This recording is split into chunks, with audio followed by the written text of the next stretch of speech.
ఇతరుల మధ్య మనతో ఉన్నవారు, మన ఇంటి వారు, మనవారే మనం విడిచిపెట్టచ్చు.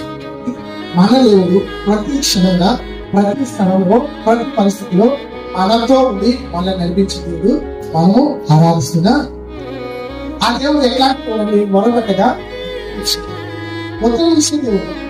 అది ఏ పరిస్థితి అయినా కావచ్చు, అది ఏ వేదనైనా కావచ్చు, ఏ స్థితిగతులైనా కావచ్చు, ప్రతి పరిస్థితిలో కూడా మనకు చాలా దేవుడు మనము ఆరాధిస్తున్న దేవుడు.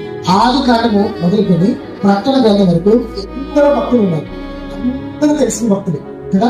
ఒక్కొక్కరి పేరు చెప్తూ వాళ్ళు ఇస్తే మొత్తం మీరు చెప్పగలరు. అంత అంతగా వాళ్ళ గురించి విని ఉన్నారు. ఒక్కొక్కరు ఒక్కొక్క స్థలంలో వారు మొరపెట్టగా దేవుడు వారి ప్రాంతంలో ఉన్నారు. మొట్టమొదటిగా ఆది కాలంలో మనం చూస్తే అబ్రహాం గారు సంతానం కొరకు మొరపెట్టాడు. దేవుడు ఏమని వాగ్దానం చేశాడు? ఈ సంతానము ఇసుక లేని వారే ఆశీర్వదిస్తాడు దేవుడు చెప్పిన వాగ్దానం.